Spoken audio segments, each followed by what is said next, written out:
In2Out originated from a realisation that there was a disconnect between a lot of great work that was happening in custody with boys. When they left prison and went back into the community, a lot of the foundations that had been laid and the relationships that they'd started just came to an immediate stop.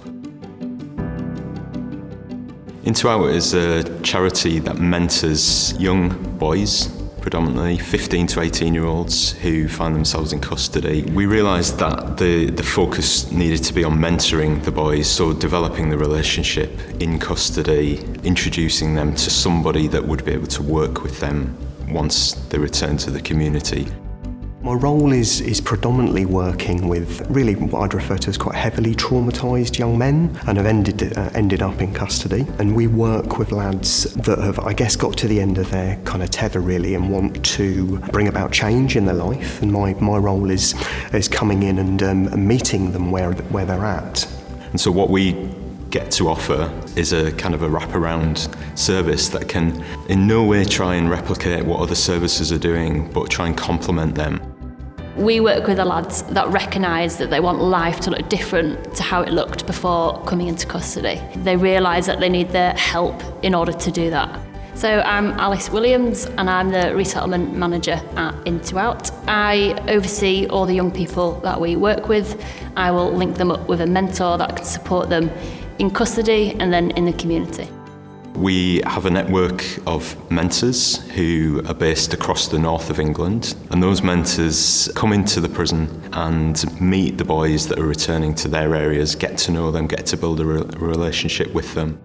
And the biggest part of our roles is building trust really more than anything else, because often a lot of them don't trust anyone but have experienced really horrendous things. A lot of them don't have anyone in their lives, and we come along and talk about them and what they want to do with their lives post-custody.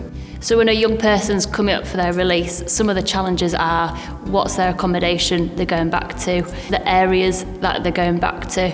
A lot of these young people are going back to the same areas they're from before, and that brings a huge amount of challenge. We meet them usually once a week in an environment of their choosing, but we would sit and we would talk. It's not about us rolling out an agenda, it's about what's going on for them in their lives, and we bring hope into that. A young person that I've been working with who, having gone through a very difficult period in his life, was just able to say to me, I just couldn't have got through if you hadn't been there. And that's a very humbling thing.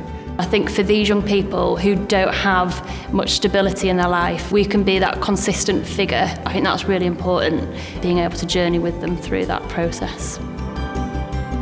Our vision is to change lives. I mean, our strapline is changing lives from the inside to the out. So our hope for these lads is for them to really, really grasp and realise their potential. And recognise their self-worth. Start to value themselves in a way that they often haven't, or people around them have not valued them, and believe in a future for themselves.